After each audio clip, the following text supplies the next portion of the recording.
President Duterte direktang sinabihan si Kong, adiong na kung gusto siya makulong. Gusto mo akong makulong, sir? Hindi ho. Tinatanong ko lang ho kasi this is how you run. And Akala ko kaibigan tayo. Healing cannot be a solution to all of these things that we have to deal with in life. Are you certified as a urgent bill. asking my honest opinion? Yes, Mr. Chair, Mr. You President. restore the death penalty. I'm sorry Mas po. mabuti po, ibalik ninyo ang death penalty. Walang criminal kasi, sir, kasi nag-warning ako. Pag sinabi ko, when I became mayor, I'll give you 48 hours to pack up and disappear. The slightest move on the hand, even if it is equivocal kung ano ang dinudukot niya, basta may baril, the police can kill the person. I'm not trying to... Alam mo, sir, we have to start with the elementary thing. The law enforcement starts with the police. So he goes out there, enforces the law. If there is a violation, he makes the arrest. If there is an arrest made and there is a resistance, ng person na inaaresto niya, and talaga nakita niya na it is a very serious one, the police, the trabaho of the police is not only to say that I am a police, that you are under arrest, but the police has to overcome the resistance physically. If there is a resistance, bugbugin na niya o anong para madala niya sa istasyon pagkalumaban and book him for the crime that the guy committed. Kasi pag lumaban yan, magsuntukan talaga, minsan nababatuta. And the police is right in making that arrest if there is a resistance. This is not to defend the police.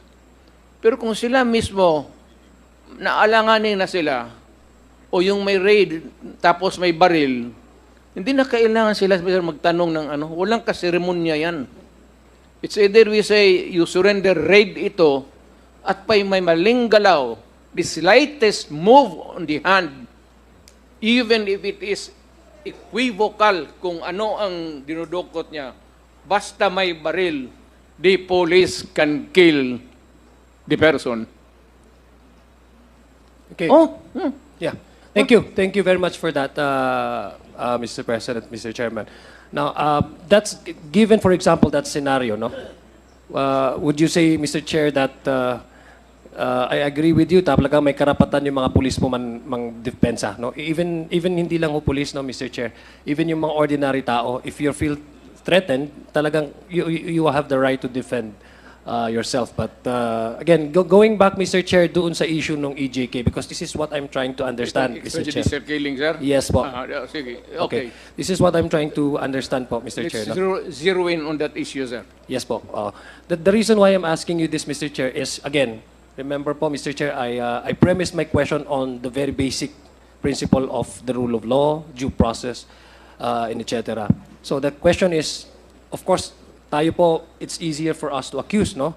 And it's only for the courts to really find out whether that person is really guilty of committing such crimes or not. Correct. Now, and earlier, tinanong ko po kayo, Mr. President, Mr. Chairman, kung ano po yung mga lapses ng criminal justice system natin, and you have mentioned several, no?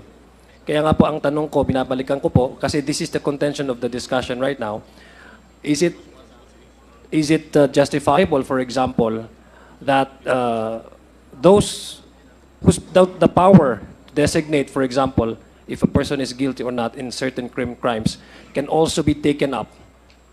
Justice can also be taken up by ordinary policemen or any ordinary citizens to kill anybody charged of any criminalities without even allowing them to go to courts, no? Kasi that would be inimical again po to the due process and to the rule of law, and diametrically opposed to the rule of to the democratic processes Meaning that we have. to say, That's what sir, I'm trying po, Mr. President, to I understand. understand you. Kasi this is all about EJK. And unfortunately, in the previous administration po, with all due respect, there are several also allegations of those who are not been suspected of engaged in illegal drug activities that have also perished during the actual operation of our police. Yun lang po yung gusto kong malaman so that I can also be elucidated on how we go forward in trying to introduce some laws or amend some laws, Mr. Chairman, Mr. President. Hindi na kailangan, sir. Wrongfully killing a person is a crime. Kaya nga, hindi na kailangan na magsabi tayo na itong police na ito guilty. If pinatay niya yan, sir, not in the performance of a duty, not making an arrest, and there is no resistance at all, papatayin mo ang tao, unarmed, nakatali ang paa, pati nakatali ang kamay, that policeman belongs to the penitentiary. Thank you. Mr. Chair, earlier, Mr. Chair, one of my colleagues here asked... Congressman Adjong, you have 2 more minutes. No? Okay, thank So you. let's I will please, wrap up. Yeah, wrap up. I will wrap up. Mr. Chair, earlier, Mr. Chair, one of my colleagues here mentioned about in 2013, there was a study that came out po. It was a study came out placing Davao City as one of the safest cities in the world, no? Even surpassing on the city of Ontario and Tokyo and some. That was during your incumbency, Mr. Chairman, no, Mr. President, no? In 2013, you were still a mayor at that time. Yes, sir. Okay. So placing Davao City as one of the safest cities in the world.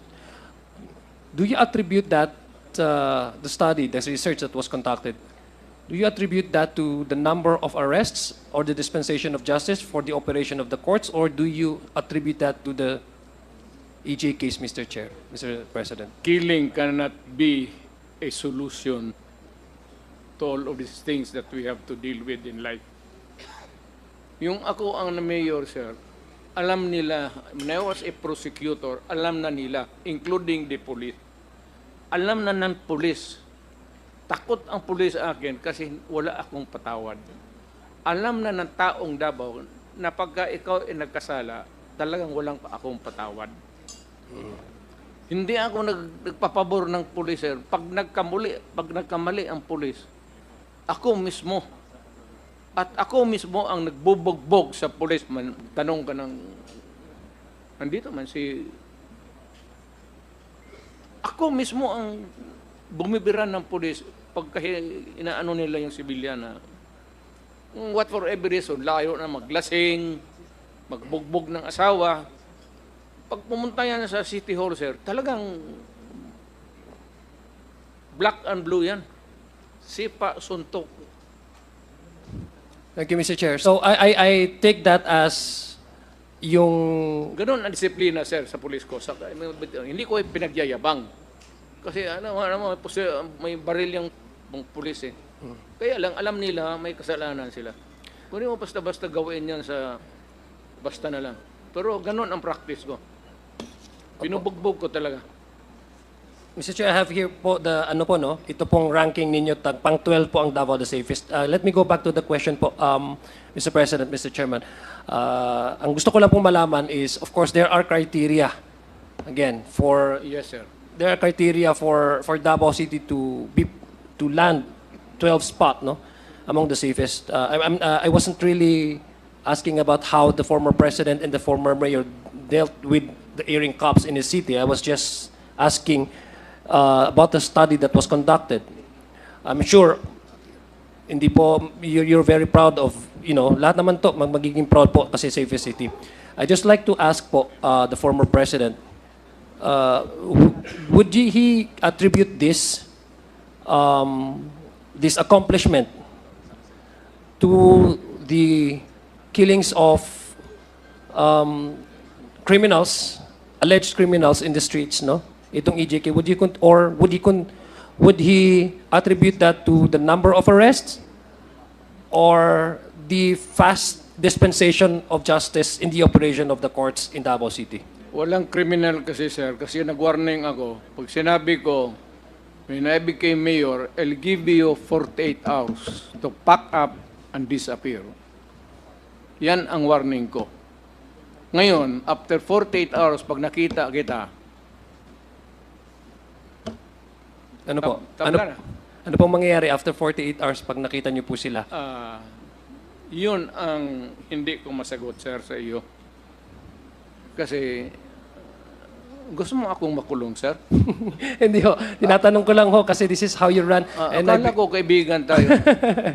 And Mr. Chair, Mr. President, I know that you've taken your job as mayor seriously. That's why I'm asking how did you able to manage to keep, crimes at a very low level po in those times. Kasi I also link this with the case of extrajudicial killings, which you admittedly po kanina po na sinasabi, ordering the police Nangyari yan, killing. I sir. just want to put in everything into context so that I can understand.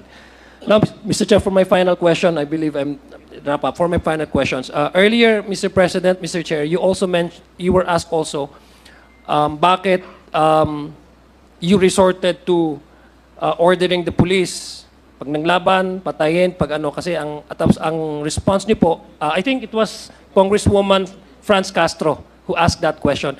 And you responded to her na kasi medyo masikip na sa kulungan. Kaya para mas maluwag-luwag, patayin na lang yung iba, no? That's what I heard, Mr. President. So I took that as the response of the President because that's what the response from the President. Now, I'm just curious po, Mr. President. For 6 years po, you were President, no? 17th and 16th, and I guess in 17th Congress, you were the President at that time. And there were several bills that were proposed by this Congress to reinstate the yung capital punishment, yung death penalty. First for heinous crimes and other illegal for illegal drug related crimes, no? And I believe the lead chairman of this committee, Congressman Ace Barbers, was one of the authors of those bills. I'm just curious, Mr. Chair, Mr. President, why didn't you put the weight of Malacanang to support that bill? Why haven't you certified that as an urgent bill? Wala pa ako Kung- sa Malacanang, sir. Ano po? Wala pa ako sa Malacanang. It was proposed po during your incumbency as president. That would have been a perfect opportunity for your administration to really fight criminalities, especially those who have been convicted of Yes, illegal drug crimes. So I'm just wondering po, Mr. Chair, that was the opportunity. Has there been any talks in Malacanang that 7 bills that were introduced during the 17th Congress under your incumbency? In fact, I mentioned earlier, former President Gloria Macapagal-Arroyo was here. I vividly recall when the voting was ongoing, President Gloria Macapagal-Arroyo voted not to pass the reinstituting of the criminal offense of death penalty. So I'm just wondering po, Mr. Chair, Mr. President, that was televised po all over the country. Why didn't you put your weight, the Malacanang's weight, and maybe to Are you certify this as urgent bill? Asking my honest opinion. Yes, Mr. Chair, Mr. You President. restore the death penalty. I'm sorry Mas po. mabuti po, ibalik ninyo ang death penalty. Yeah, yes, I agree with you po, Mr. Chair. In fact, in my own Sharia law, although it's not recognized by the Philippine judiciary, there's no criminal component on the PD 1083, but I do support, death penalty personally as a policy. Death penalty for certain crimes, heinous crimes, rape, etc. Heinous. I'm just heinous crimes. And I'm just curious po, Mr. Chair, and I want to understand from the perspective of the President, when he served as President for 6 years and 2 Congresses passed during his tenure as President, there were several bills introduced by the House of Representatives, one of which the authors is actually here, sitting there as a lead chairman. Why hasn't the President put the weight of Malacanang to push this further and make it as a law? Yes, sir. Ang problema ang Congress, hindi mo kontrolado eh. In a Congress, it's a conglomeration of some are libertarians, some are hardliners, some are mild-mannered. But on the average, sir, hindi mainit ang ulo. Hindi, exception, naging congressman ma rin ako. Pero iba ang ano ko, sir, because been trained as a prosecutor kasi for a long time. And besides, I was also teaching to augment my income kasi wala naman akong masyadong pera nung nag-asawa ako. I was teaching criminal law and criminal evidence.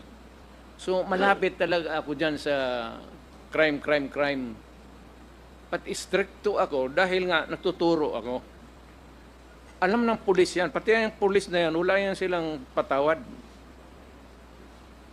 Okay, Mr. Chair, I'd like to end my time, Mr. Chair, with the manifestation, if I may be allowed, Mr. Chair. Very quickly. Thank you. Very quickly, Mr. Chair. I was listening to the responses of the former president, and there are some allegations that were made today, which I believe the former president challenged anybody or any group to bring that to the courts.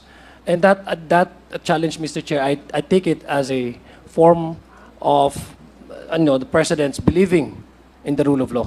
I'm just believing in the rule of law and the operation of our courts. When there is two issues, sir, and we cannot understand each other, we go to court. Yeah, I commend you on that, no, for saying that. I hope, Mr. Chair, that the same should have been also accorded and should have been also been extended to those who died in the streets. I believe the former president, by just encouraging anybody, any individual to go to court and file these cases, because I believe that's the proper venue for that. Sir, there are independent investigations, investigative bodies. It is not only the police. You can rely on the NBI, the Human Rights Commission, and others. You can tap anybody there to help in the enforcement of the law against itong sabi mong illegal killings of criminals, or what they would call yung sa ating parlance ngayon as salvaging. Yeah, thank you. Congressman Adjong, Again, yes. let me just put an end to my statement, Mr. Chair, if I may be allowed. Again, that encouragement from the former president to bring these cases to the courts, it's actually a manifestation that all of us here, even the former president, believes in the rule of law. And I hope, Mr. Chair, that out of the 33,000 or 2,000 or thousands who have died, sana nabigyan din ho sila ng ganong, they were also have accorded with the same privilege of, under the law, of innocence until proven guilty. It's only the court that can assign anybody whether that person is criminal, because there are corresponding crimes and with the corresponding punishment according to our law. So, Mr. Chair, I will end that with that manifestation because I do not want, Mr. Chair, to be honest with you, to be honest to everybody here, I do not want the cycle of violence, no matter the intention, because I've lived that, I've seen that, and I know it will bring no good to everyone. I don't want EJK, I don't want the cycle of violence to happen. Mr. Chair, thank you very much, and maayong Thank you very gabi. much. Daghang salamat, Mr. President. Thank you Mr. very Chair. much,